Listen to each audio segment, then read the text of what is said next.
Darius Calloway was 41 years old, and until that Saturday morning, he believed the life he'd spent 14 years building was still his. He was a master electrician, a man who had grown a one-person operation into a thriving contracting firm through nothing but discipline, early mornings, and work that never stopped. He wasn't flashy. He wasn't loud. He was the kind of man who built things and let them speak. That morning, he was washing his truck in the driveway when a cherry-red Ferrari rolled slowly down his street and stopped directly in front of him. The man who stepped out walked over with the unhurried confidence of someone who believed he was completely untouchable. He leaned in close, nodded toward the car, and laughed. "I bought this with your money. Figured you wouldn't mind." $74,000, 14 months, his own business account, and his wife's signature on every transfer. Darius watched the Ferrari pull away. Then he picked up his wash rag and finished the truck. He didn't make a single call. He didn't say a single word. But something had just been set in motion that Brent Holloway would never see coming. Before we jump into the story, comment where in the world you are watching from and subscribe, because tomorrow's story is one you need to hear. The sky over Meridian Middle School was still black when Darius Calloway arrived. 6:15 a.m. The parking lot was empty except for 2 supply trucks and a flatbed with conduit stacked 6 feet high. The air smelled like damp concrete and cut grass. A portable work light hummed near the east entrance, throwing a pale yellow circle across the asphalt. Darius sat in his truck for 30 seconds before he got out. He always did that. Just 30 seconds of stillness before the day started. His crew had learned not to knock on the window.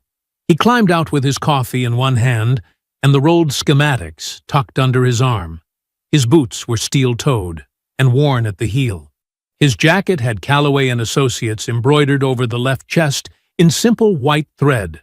No logo, no slogan, just the name. Marcus, his foreman, met him at the entrance. Marcus was a big man with a graying beard and hands that looked like they'd been carved from wood. He had worked with Darius for 9 years. He talked fast in the mornings. "Conduit deliveries showed up at 5:30, Marcus said. "Half the junction boxes are still on back order. Supplier says Friday at the latest." He paused.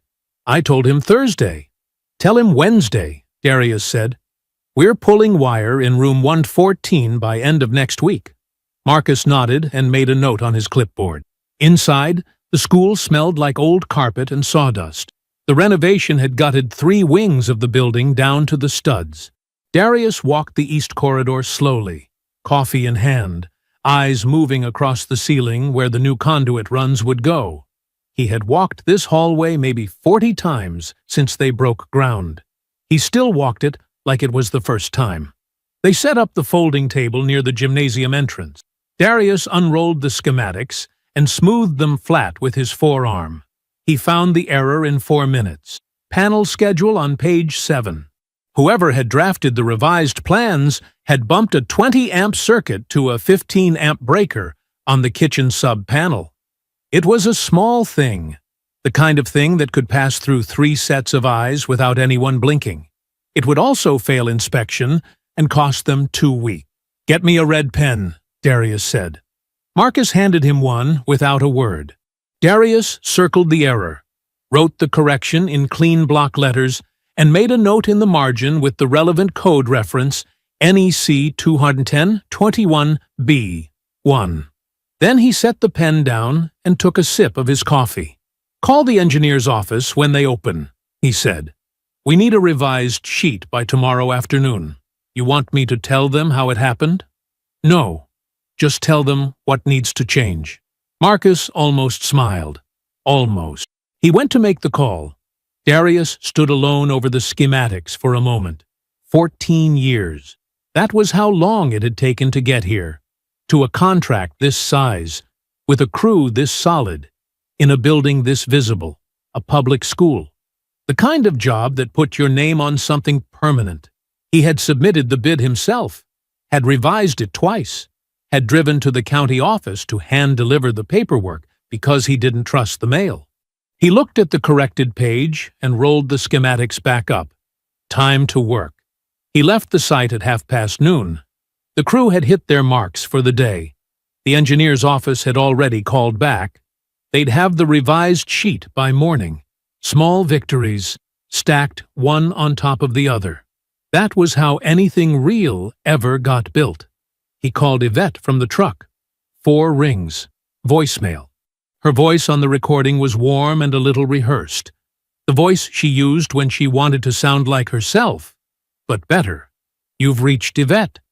Leave me something good." Darius hung up without leaving a message. He merged onto the highway and turned the radio on low. The house was quiet when he got home. Not peaceful quiet. The other kind. He set his keys on the hook by the door and stood in the front hallway for a moment. The afternoon light came through the blinds in long stripes across the hardwood floor. Everything was clean. Everything was in its place. Yvette kept a neat house. That was something that had always been true about her.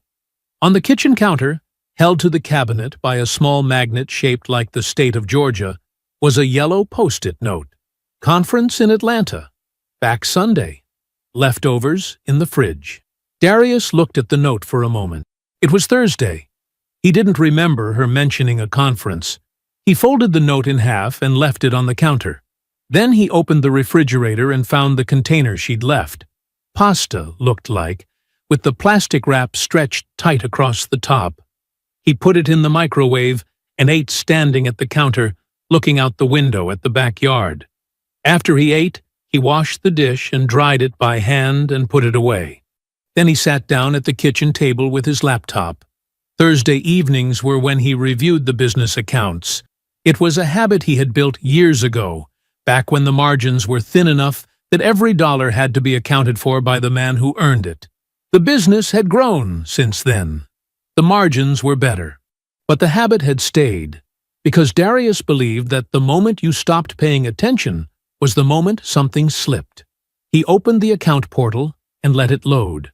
He scrolled through the month's activity the way he always did. Steady, line by line, the way you read a schematic. Payroll, materials, fuel reimbursements, utility on the commercial unit, insurance premium. All of it familiar, all of it expected. Then he stopped. 3 transfers, 6 weeks apart, spaced just enough that no single one would shout. $4,200. External transfer. Authorized Y. Callaway, $6,800. External transfer. Authorized Y. Callaway, $11,500. External transfer. Authorized Y. Callaway. The destination account number was one he did not recognize. It was not a vendor he knew. It was not a line item he had approved. It bore no name, just a routing number and a string of digits. $2,500. Gone. Darius sat at the table and did not move. He read the 3 lines again. Then a third time. Not because he was confused. He understood exactly what he was looking at. He read them again because he was a man who believed in making certain before he acted on anything. He picked up his phone and opened the camera. He photographed the screen. Each transfer, the account number, the dates, the dollar amounts. He took 4 photos from different angles until the numbers were sharp and clear. Then he put his phone face down on the table. He closed the laptop. He sat in the quiet kitchen for a long time. The refrigerator hummed. Somewhere outside, a neighbor's dog barked twice and went silent. He did not call Yvette. He did not call Jerome. He did not call anyone. He turned off the kitchen light and went upstairs. He lay in the dark with his hands folded on his chest, staring up at the ceiling. The ceiling fan turned slowly above him. The room was cool. The bed was made on Yvette's side, pillows undisturbed, everything smooth and in order. Darius did not chase sleep. He let his eyes stay open and his mind stay still, the way he'd learned to do on long jobs when the work was serious and the margin for error was small. He thought in straight lines. He had built everything in this house. The equity in the walls, the name on the business, the account those transfers had come from. He had wired job sites in the rain and submitted bids on his lunch break and reinvested profit when he could have spent it, because he was building toward something. He had believed they both were. He stared at the ceiling. Now he needed to know exactly what had been taken. Paulette Calloway was still in her robe when Darius knocked. She opened the door, coffee mug in hand, and looked at her son the way mothers look when they already know something is wrong, but are waiting to be told what. She had that gift. She'd always had it. "You ate?" she asked. "No." She stepped aside and let him in. Her kitchen smelled like butter and coffee and the lavender spray she used on the dish towels. Darius sat at the small table by the window, the same chair he had sat in as a boy, doing homework while she cooked. Some things didn't change. He was grateful for that right now. She set a plate in front of him without asking. Eggs, toast, a few strips of bacon. She poured him a cup of coffee and sat down across from him with her own. For a while, neither of them said anything. That was fine. Paulette had never required noise to feel comfortable with her son. Darius cut into his eggs. "How has Yvette seemed to you lately?" he asked. He kept his voice easy, casual, like he was making conversation. Paulette wrapped both hands around her mug. Her eyes moved to the window, then back to him. "Why are you asking me that?" "Just asking." She looked at him for a long moment. Then she set her mug down. "Baby," she said. "I didn't want to say anything. Didn't feel like my place." She paused. "But I saw her car at the Marriott on Briar 2 Saturdays ago, parked right there in the lot. I recognized the plates." She said it carefully, like she was setting something fragile on a table. "She told you she was at her sister's that weekend, didn't she?" It wasn't really a question. Darius chewed, swallowed, took a sip of coffee. "She did," he said. Paulette watched him. He could feel it. The careful way she was measuring his face, looking for the crack. There wasn't one to find. "You're not going to tell me what this is about," she said. "Not yet." She nodded slowly. She picked her mug back up. "You want more toast?" "Please," he said. He stayed an hour. He let his mother talk about her neighbor's new fence and the church fundraiser coming up in March, and the fact that the grocery store on 5th had raised the price of orange juice again, and it was highway robbery. He listened to all of it.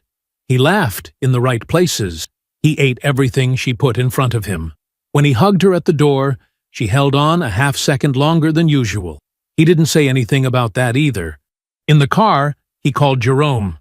"I need you to look at something," Darius said. A beat. Jerome knew him well enough not to ask a bunch of questions on the front end. "When?" "Monday. Your office. I'll be there," Jerome said. "You okay?" "I will be." He hung up and drove to the business office. The commercial unit on the east side was quiet on Friday mornings. The crew was at the school site. The front office was empty.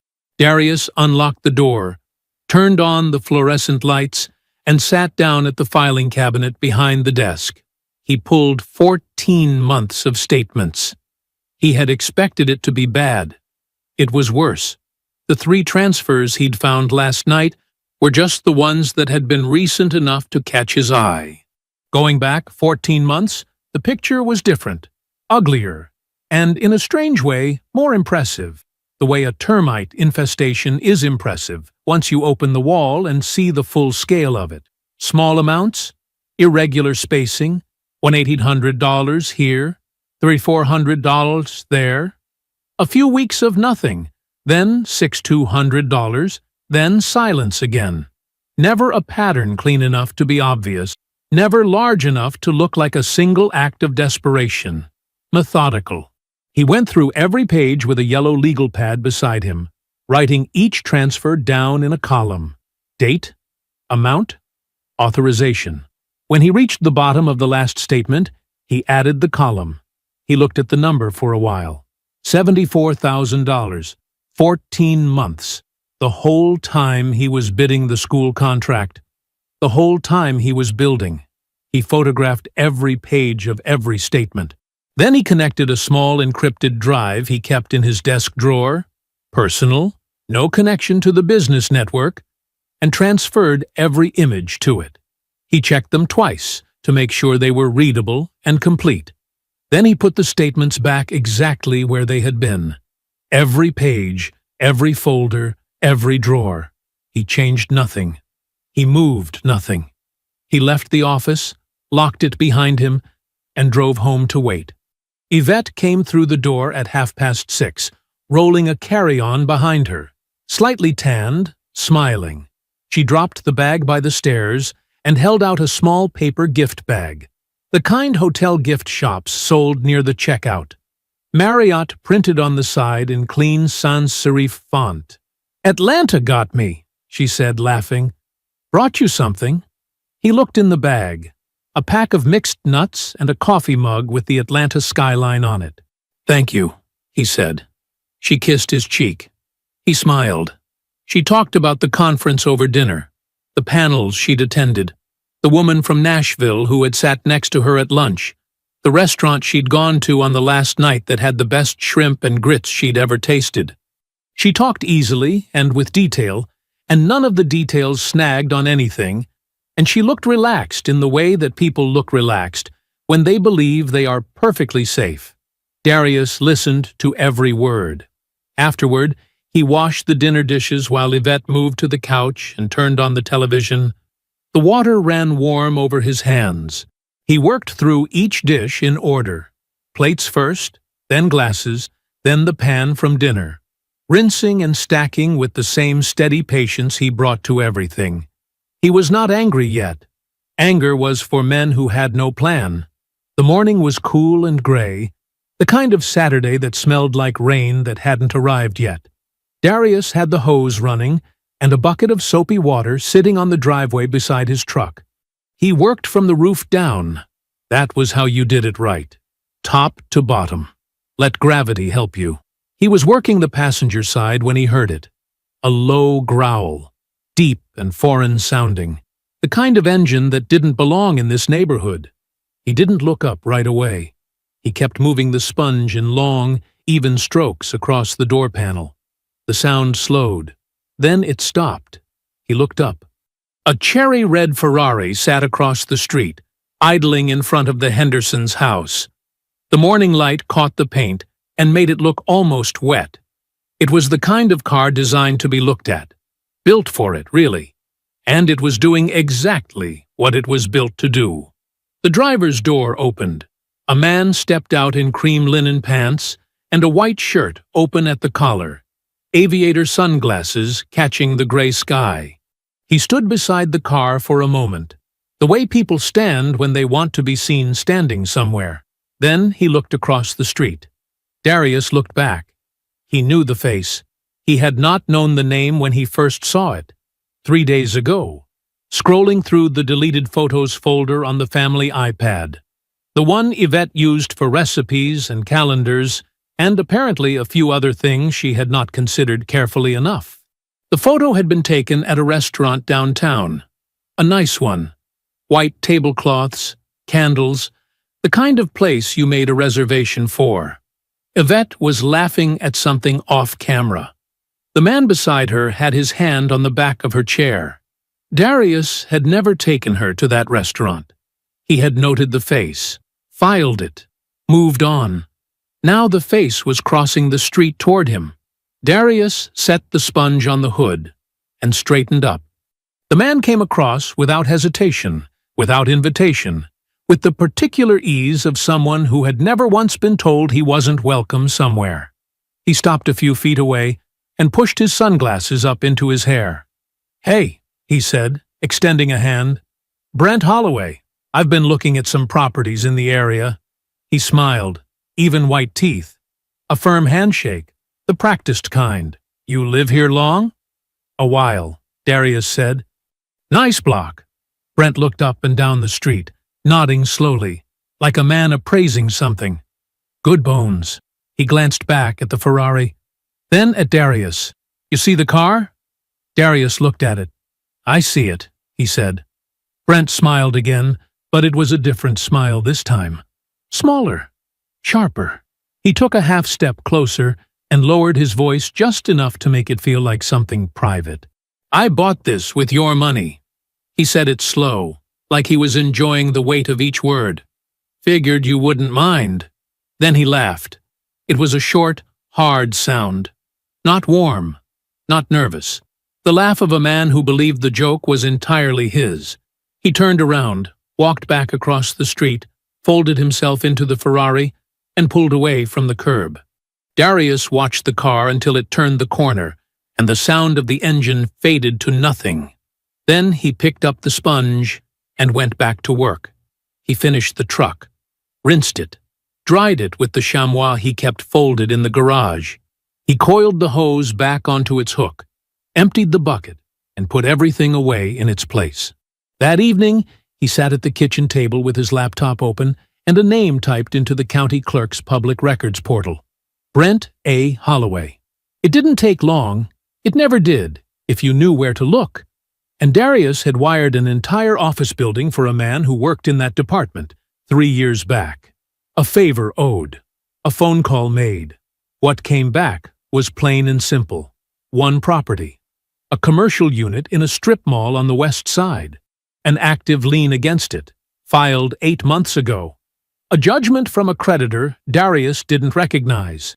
The kind of paperwork that collected when a man was spending faster than anything was coming in. Darius opened a second tab, typed the Ferrari's plate number into the vehicle registration lookup. It came back registered to a leasing company out of Nashville. He sat with that for a moment. Brent Holloway had no money. He had a leased Ferrari and a lien and one struggling property.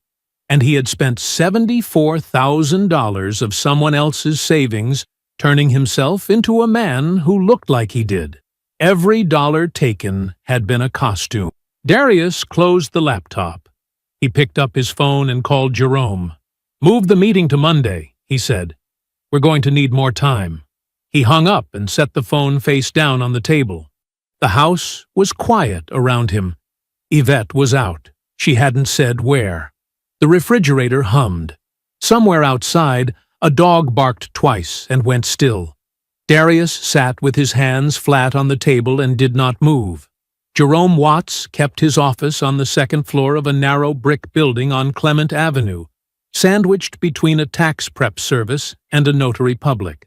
There was no receptionist, just a frosted glass door with his name stenciled on it in black letters, a waiting area with 2 chairs and a ficus that had seen better days, and the man himself already at his desk when Darius arrived at 7:45 Monday morning. Jerome looked up when Darius pushed through the door. He looked at the folder under Darius's arm. He looked at the iPad. He didn't say, "Good morning." He got up and closed the blinds. They sat across from each other at the desk, the way they had sat across from each other for 30 years. No ceremony, no small talk. Jerome put on his glasses and opened the folder. He started at the beginning.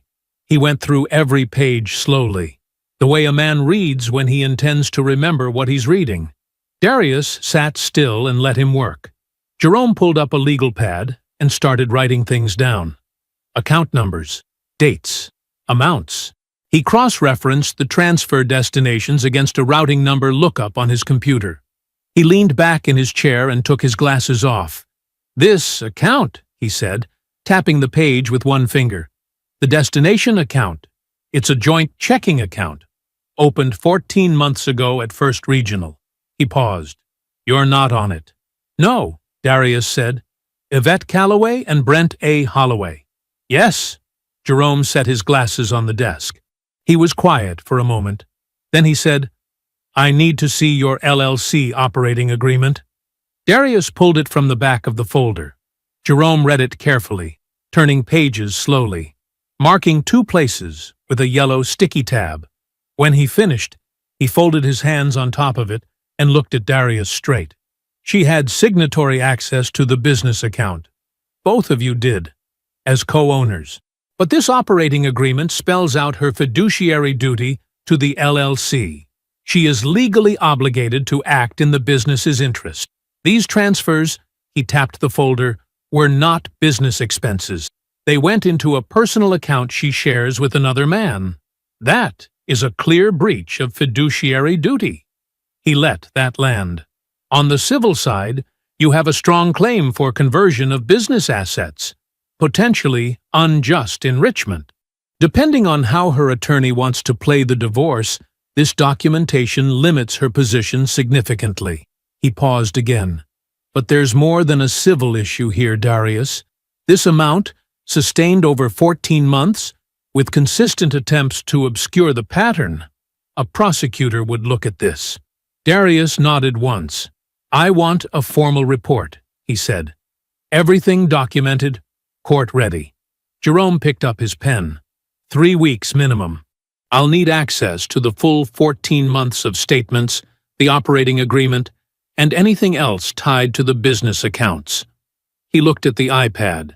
And I'll need copies of those photos for the file. You'll have everything by end of day. Jerome wrote something on the legal pad, then set the pen down. For a moment, the professionalism slipped. Just a fraction. Just enough to see what was underneath it. 14 months, Darius. I know. Jerome nodded and picked up his pen again. Darius made 2 calls before he left the parking garage. The first was to Patricia Okafor. She was known in this city the way certain tools were known. Not flashy, but exactly right for a specific job. She had a reputation for protecting business owners when marriages went bad, and spouses decided that 15 years of equity was a reasonable thing to help themselves too. Her assistant put Darius through in under 2 minutes. He had an appointment for Wednesday. The second call was to the bonding and insurance company that underwrote Callaway and Associates. He had been a client for 9 years. His account manager knew his voice. He explained what he needed, calmly, matter-of-factly, the way he talked about electrical load calculations, and the account manager walked him through the restructuring process. New single-member LLC. All instruments, bonds, and signatory positions transferred. Yvette's name removed from every document the company held. How long? Darius asked. If you get me the paperwork by Wednesday, we can have it processed by end of the week. I'll have it to you tomorrow, Darius said. He drove to the job site, walked the school renovation for 2 hours, caught a wiring issue in the East Corridor that would have cost them 3 days later in the build, and fixed it. Dinner that evening was baked chicken, rice, and the green beans Yvette made with the garlic and lemon. She had cooked. He had complimented it. She poured the wine. She was talking about the neighbors, the Pattersons, 2 doors down. Dave Patterson had finally redone the back patio, the one that had been cracked and pulling away from the foundation for 2 years. He did the whole thing in flagstone, Yvette said. I saw it when Sandra had me over for coffee this afternoon. It's beautiful, actually. He should have done it years ago. Darius refilled her water glass. Sounds nice, he said. Yvette smiled and kept talking. Every word she said was going somewhere she couldn't follow. The call came Saturday morning, just after 9. Paulette's voice was steady. But Darius had known that voice his entire life. He heard the careful thing underneath it. Come by when you get a chance, baby. I've got something for you. Not come eat. Not just checking on you. Something for you. I'll be there in 20 minutes, he said. Paulette's house smelled like coffee and the cedar of the closet near the front door, the same way it had always smelled. She met him in the kitchen, already sitting at the table with her mug. There was a folded piece of paper in front of her. She didn't touch it when he walked in. She just looked at him the way she always looked at him. Steady, reading him, making sure he was ready. Sit down first, she said. He sat. She pushed the paper across to him. He unfolded it. It was a printed screenshot. Low resolution, the way things looked when a phone camera photographed a computer screen. A Facebook event page. The 4th Annual Briar City Community Leadership Gala. The date in the upper corner was 8 months ago. The photo showed a crowd shot from the event itself. Round tables, centerpieces, people dressed up and smiling. Below the photo, an automatic tag from the event organizer's page had listed attendees. Yvette Calloway was listed as a +1. Brent Holloway's +1. Darius read it twice. He set it flat on the table. "My neighbor's grandson pulled that for me," Paulette said. "The page was public. He found it in about 10 minutes. She wrapped both hands around her mug. "I've been holding on to it for 3 weeks. I didn't know what you knew or didn't know, but I wasn't going to keep sitting on it." He looked at the names again. He knew the gala. He knew the organization that hosted it. He knew at least 6 people who would have been in that room, people from their church, people from the neighborhood association, people who had shaken his hand at community events and asked how business was going. 8 months ago, he had been working 70-hour weeks. He had been chasing the school renovation contract, meetings, bid revisions, site assessments, late nights at the office recalculating load specs to sharpen the number. He had eaten vending machine sandwiches in his truck. He had come home tired. He had kissed Yvette on the cheek and fallen asleep by 10 o'clock. The money he was working to earn was funding the evening he was now looking at, and the people in that room had said nothing. Not a phone call, not a word at church, not a quiet pull-aside from anyone who claimed to respect him. He sat with that for a moment. Then he folded the paper carefully and put it in his jacket pocket. "Thank you, Mama," he said. Paulette nodded. She didn't say, "I'm sorry," and he was glad she didn't. She just reached across and put her hand on top of his for a moment. One firm press. And then pulled it back. He stayed for 30 minutes. He drank a cup of coffee. He listened to her talk about her garden and the new pastor's Sunday sermon, and he answered when she asked him questions, and when he left, he kissed her on the forehead at the door. He made it 6 blocks before he pulled into the lot of a Gulf station on Mercer Street. He put the truck in park. He sat there. The engine ticked as it cooled. A teenager on a bicycle rolled through the lot and disappeared behind the building. Darius pressed his fingers against his mouth and breathed slowly through his nose. 70 hours a week. His name on that bid. His calculations. His crew. His reputation on the line every single day of that month. And she had been at a gala, in a dress he hadn't seen, on the arm of a man spending his money, in a room full of people who knew his face. He sat with it for 2 minutes. Maybe a little more. Then he wiped his face with the back of his hand. He pulled back onto Mercer Street and drove. The school renovation site looked different on Sunday mornings, quieter, just the skeleton of the building holding the early light. Darius had driven out there without quite deciding to. He walked the east corridor with a flashlight, checking the conduit runs his crew had roughed in the day before. Clean. Correct. His.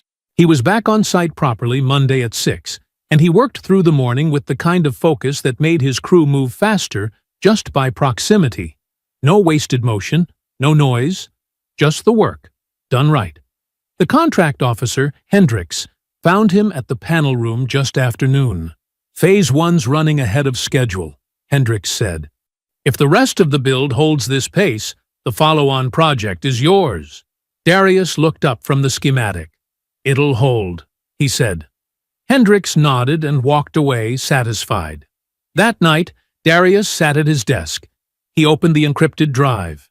He found the folder, the one that had been growing quietly, page by page, for weeks now. He added the gala screenshot. He noted the date in the file name. He closed the drive.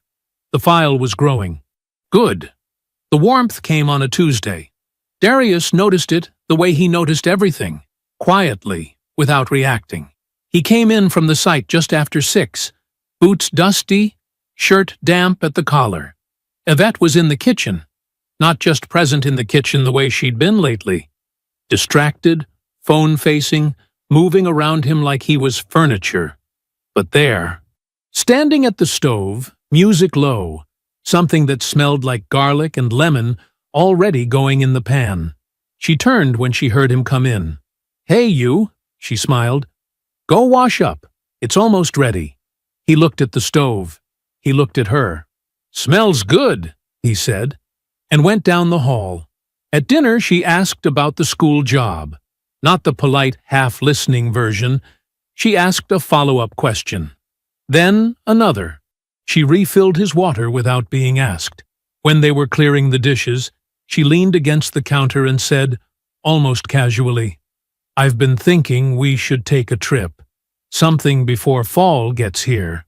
What about Cancun?" Darius dried a glass. "Cancun," he said.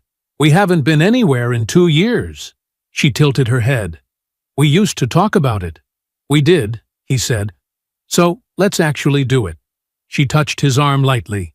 "I'll look at some resorts if you look at flights. Sound good?" "I'll look into it," he said. She smiled again, warm, easy, and went to fold laundry. He never looked at a single flight. He was not certain what had triggered the shift in her, but he had a strong feeling it was the letter. 2 weeks prior, a piece of correspondence from the bonding company had arrived, addressed only to him. His name, the business P.O. Box forwarded to the house. No mention of Yvette. She would have seen it on the kitchen counter before he got home. She wouldn't have opened it, but she would have noticed. Or it could have been the phone call she may have heard 3 days later. Him on the back porch with Patricia, speaking low, running through a timeline. He hadn't checked whether the sliding door was fully closed. Either way, something had pricked her instincts, and her response was warmth. Cancun. Touch on the arm. Darius understood exactly what it was. A woman who sensed the ground shifting and reached for steadiness the only way she knew how. By performing the marriage she'd been neglecting for 14 months. He let her perform it. He was pleasant at dinner. He agreed to look at flights. He said that sounds nice when she showed him a picture of a beachfront resort on her phone one evening, and he meant none of it, and his face showed none of that. What Darius didn't know, not yet, not fully, was that Yvette was reaching in 2 directions at once. She had begun pushing Brent. Not loudly, but with the focused pressure of a woman who believed she had sacrificed something and needed to see a return on it. She wanted clarity. A plan.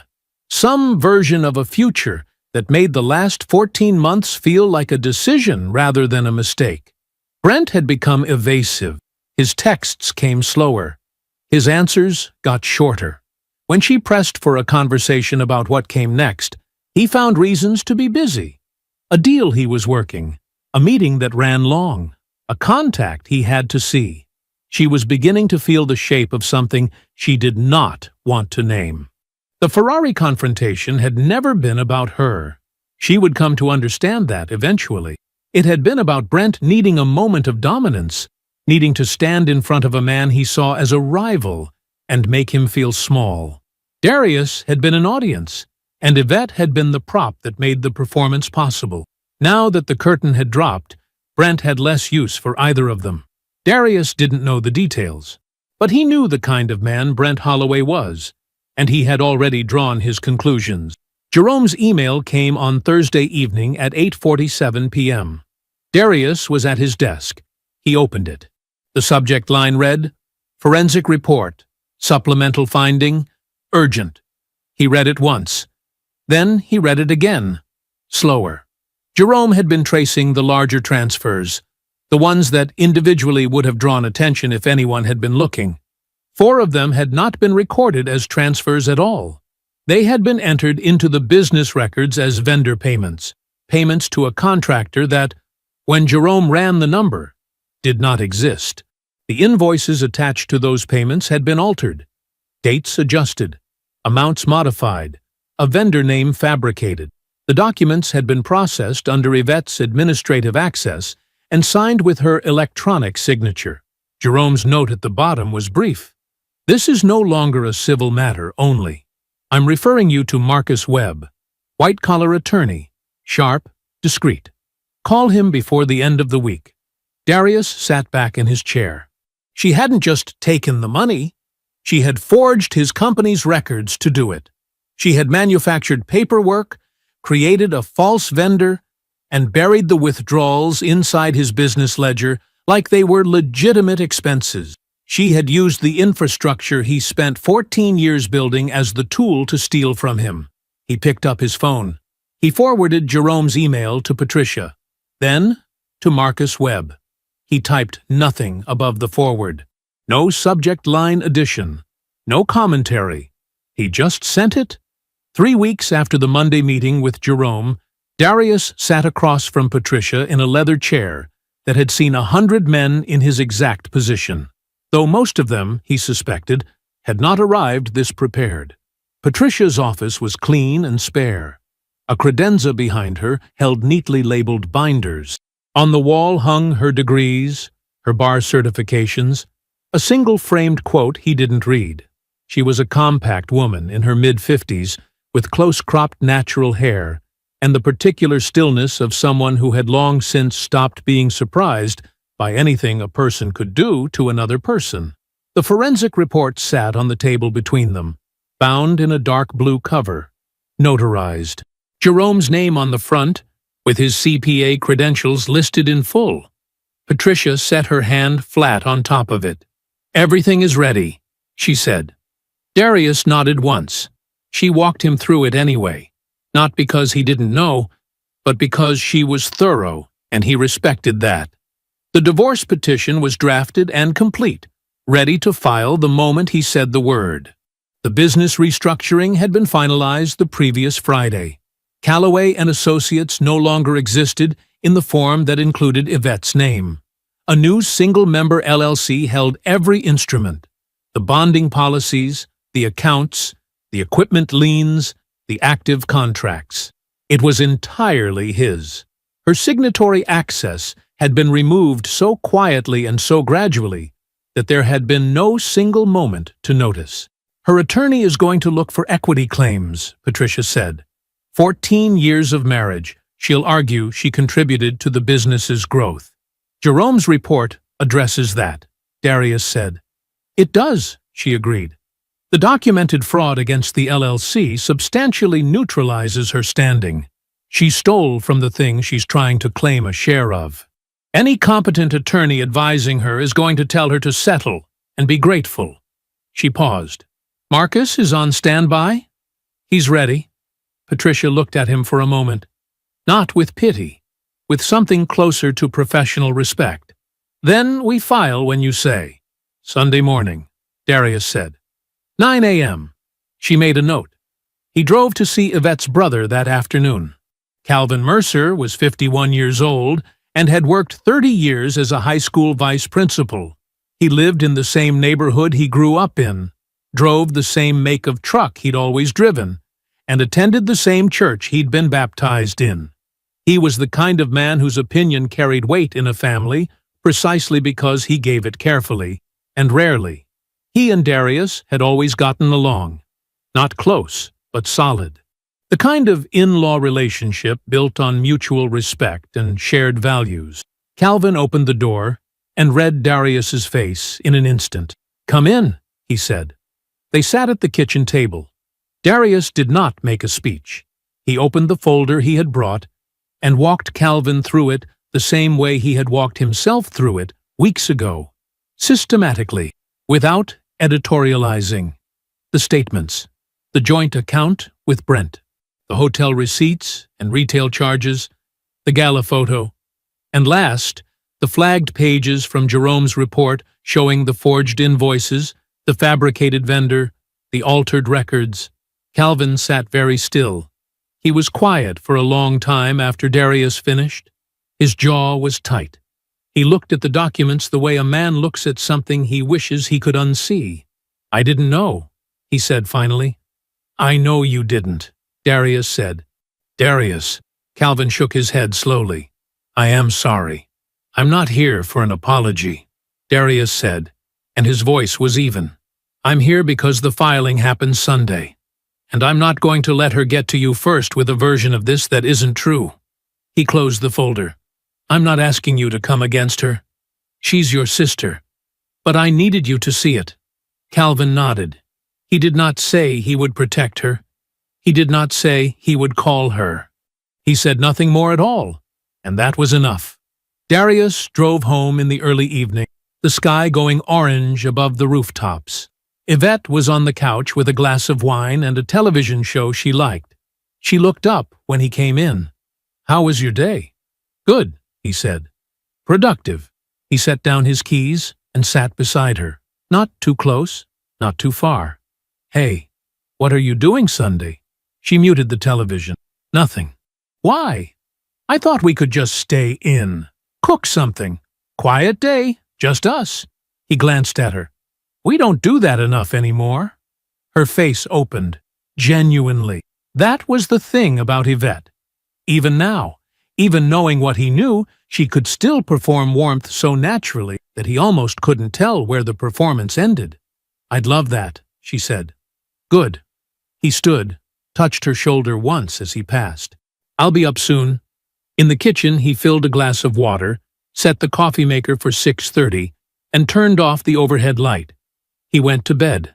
He lay in the same spot where, weeks ago, he had stared at the ceiling in the dark, the weight of $2,500 sitting on his chest like something physical. That man felt distant now, not gone, but far away, standing at the beginning of a road that Darius had since walked to its end. He was not staring at the ceiling tonight. He had built the case the same way he built everything else, carefully, completely, without a single unnecessary step. Tomorrow, it was done. The kitchen smelled like butter and warm bread. Yvette was at the stove in her robe, hair pinned up, humming something low under her breath. A pan of eggs was going. Sliced fruit sat in a bowl on the counter. The coffee was already done. She'd beaten the timer by 20 minutes. She was relaxed in the particular way of someone who believed the ground beneath her was solid. Darius came downstairs at 8:55. He was dressed, shoes on. He carried a folder against his side. Yvette glanced back at him over her shoulder and smiled. "Good timing. Eggs are almost done." He walked to the kitchen table, set the folder down in the center of it, pulled out a chair. Did not sit. "Sit down, Yvette," he said. "We're going to talk." Something in his voice made her turn all the way around. She looked at him, then at the folder, then back at him. She turned off the burner. She sat across from him, with her hands wrapped around her coffee mug, and Darius opened the folder and began. He did not raise his voice. He did not need to. He walked her through it the same way he walked a new client through a job estimate, page by page, methodical, letting the numbers speak for themselves. The first transfers, the account number she'd sent them to, the 14 months of statements laid out in sequence, each one flagged with a yellow tab. Jerome's summary sheet showing the total, $74,240. Then the joint checking account, her name, and Brent Holloway's, opened at a regional bank 8 months ago. The printout showing deposits and withdrawals, hotel names he recognized, restaurants he had never been to, a line item from a luxury retailer, another from a car dealership, the first lease payment on a cherry red Ferrari. He slid the gala screenshot across the table without comment. She looked at it, said nothing. Then the last section. Jerome's flagged pages showing 4 transfers disguised as vendor payments, fabricated invoice numbers, a vendor name that did not exist, records altered in the system she had access to, using a format close enough to real that no routine review would catch it. Darius closed the folder and folded his hands on top of it. Yvette set down her mug. Her jaw was tight. When she finally spoke, her voice had the careful quality of someone choosing each word like a step across wet ground. "I can explain." "You can," he said. "Go ahead." She started with denial. The account was for a project. There was a misunderstanding about the vendor codes. She had intended to reconcile everything. Her voice was steady at first, professional almost. Then it shifted. "You don't know what it's been like," she said. "You're always gone, always working. I've been alone in this house for years, Darius. Years. And you never once asked me what I needed." She leaned forward. Her eyes were wet, and he couldn't tell anymore whether that was real or another register she'd reached for.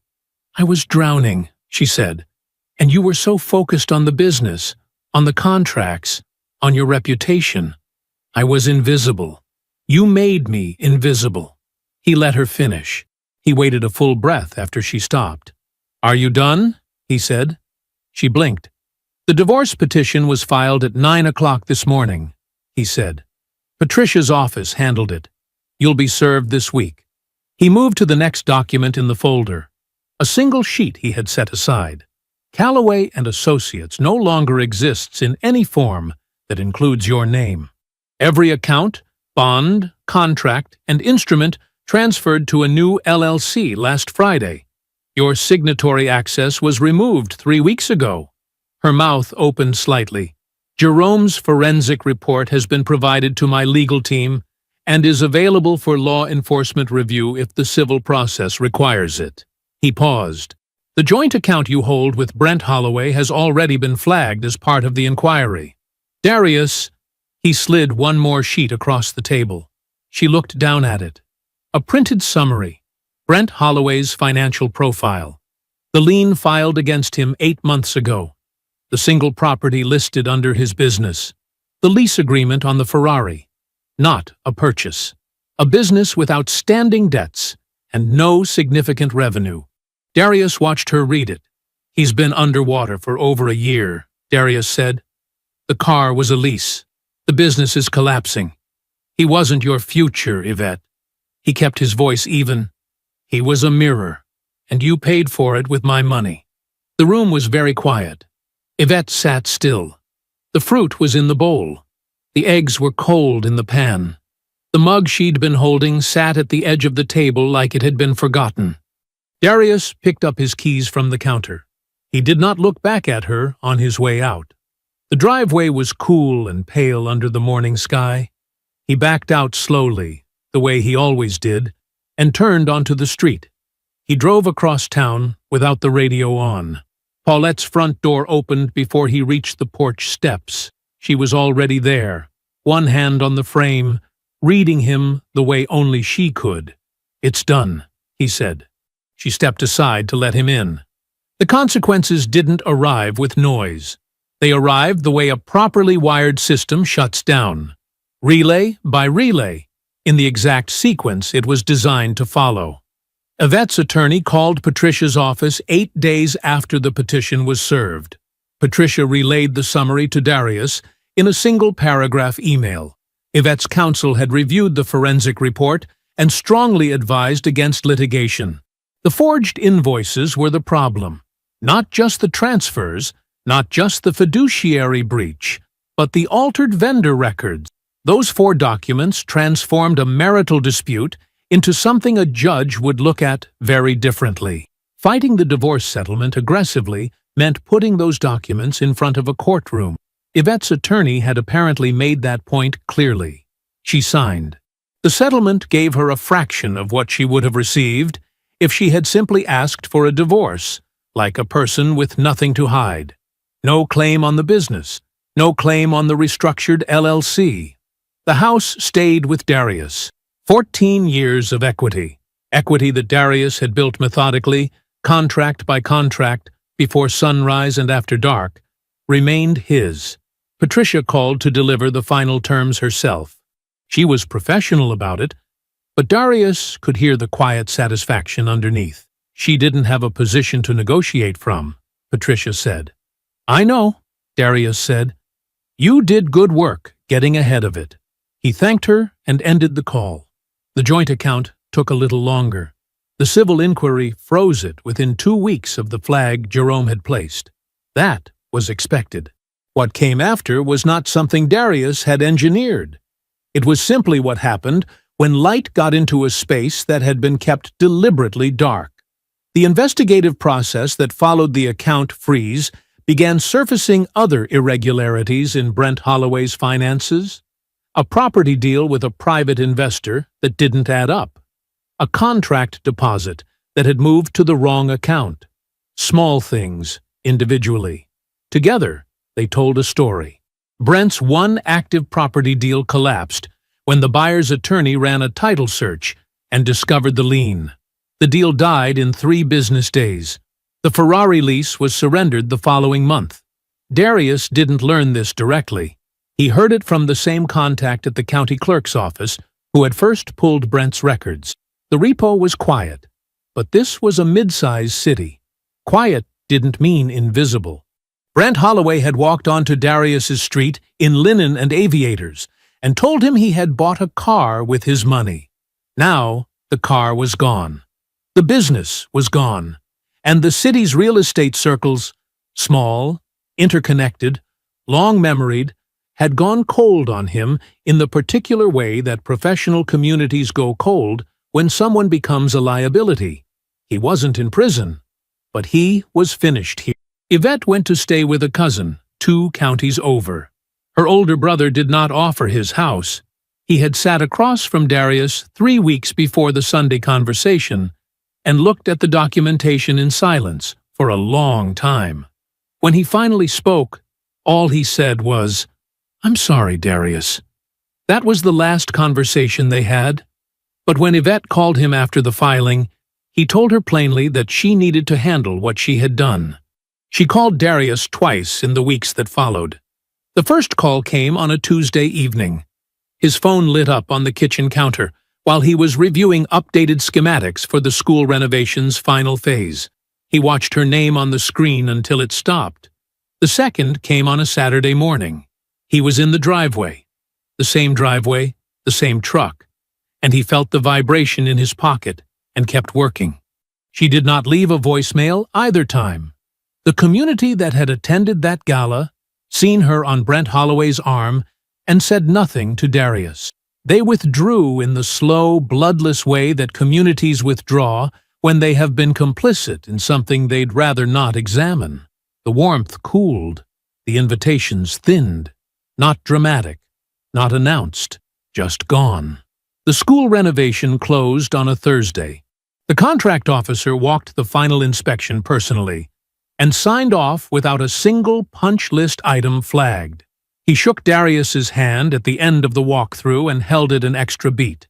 "I told you, in the spring this follow-on was yours if this phase delivered," he said. "You did," Darius said. "It delivered." He pulled a signed copy of the follow-on agreement from his clipboard and handed it over. Callaway and Associates was now the largest it had ever been. 14 employees, 2 active contracts. A name that meant something in this city. Jerome's office was the same as always, tidy, a little cold from the air conditioning, the blinds half open. He had the final accounting summary printed and paper-clipped when Darius arrived. Jerome walked him through it. Every number, every line. Fees, settlement, restructuring costs, legal retainers, all of it accounted for, all of it absorbed. What remained on the other side of it was intact. The business, the house, the assets, the contracts. Jerome set the summary on the desk between them. "You're intact," he said. Darius picked up the paper, folded it once, cleanly, along the center, slid it into the inside pocket of his jacket. He stood and extended his hand. Jerome took it. 8 months. That's how long it took for the silence in the house to stop feeling like an absence and start feeling like space. Darius pulled the new truck into the Callaway and Associates lot at 6:48 in the morning. Dark blue, crew cab, clean. Nothing that announced itself, just solid, the way he liked things. He parked in the same spot he always parked in and stepped out into the cool air. His crew was already moving. "Marcus!" He nodded at his lead installer, who was pulling cable reels from the supply truck. "Morning, boss." Marcus lifted his chin. "New rig looks good. Does the job." He moved through the lot the way he always did, unhurried, taking stock. He called each of them by name. Deshawn, sorting conduit near the side bay. Terrence on the phone, flagging him a quick wave. Young Malik, the newest hire, carefully labeling a supply box in the handwriting of a man trying to prove something. Darius paused beside him. "Label faces out," he said. so you can read it from across the room without pulling the box." Malik adjusted it without being told twice. "Yes, sir." 14 people, 14 names. He knew all of them, knew which ones had kids, knew which ones were working on their journeyman certification, knew who needed the extra Saturday hours and who needed to get home by 5. He had built this crew the same way he built everything else, one deliberate choice at a time. He went inside and poured his coffee. The letter about the contractor advisory board had come 3 weeks ago, forwarded through Patricia's office since she still handled some of his business correspondence, a formal invitation to be considered for a seat. The board advised the city on infrastructure contracting standards, procurement processes, safety codes, minority business certifications, serious work. The kind of seat that meant something. He had written back to confirm his interest. Jerome had called when he heard about it. "Advisory board," he said. "Look at you." "It's a consideration," Darius said. "Not a confirmation." "It'll be a confirmation." Darius had smiled into the phone. He didn't argue. Sunday dinners with Paulette had come back quietly, the way good things sometimes do. Without announcement, just a return to what had always made sense. He didn't know exactly when they had stopped during the years with Yvette. He only knew that at some point, Sunday evenings had become something to be managed rather than enjoyed, filled with plans that weren't his, or obligations that felt like performances. Somewhere in the weight of all of that, the dinners had simply faded. Now they were back. Pot roast. Old gospel on the kitchen radio. Paulette talking about her neighbor's garden and the church fundraiser, and a documentary she'd watched twice. Darius eating without checking his phone. Last month, he and Jerome had gone to the game. Falcons, home opener, bad first half, strong finish. They'd argued about the offensive line the entire drive back, the way they used to argue about everything when they were younger, and the world felt lighter. He had laughed until his chest hurt in the parking lot outside the stadium. And Jerome had laughed too, and for a stretch of about 40 minutes, it felt like no time had passed at all. He had laughed easily again. He hadn't noticed it returning, only recognized it afterward, the way you recognize warmth after a long cold. He didn't think about Yvette much. When he did, it was not with the hot, pressurized feeling he might have expected in those early weeks. It was cooler than that, more like looking at a structural diagram and identifying where the load had been distributed wrong. A clean read, no heat, just clarity.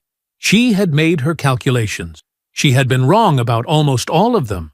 Wrong about Brent, wrong about what the money could buy, wrong about Darius most of all. He didn't need her to understand that. He just needed to know it himself. He knew it.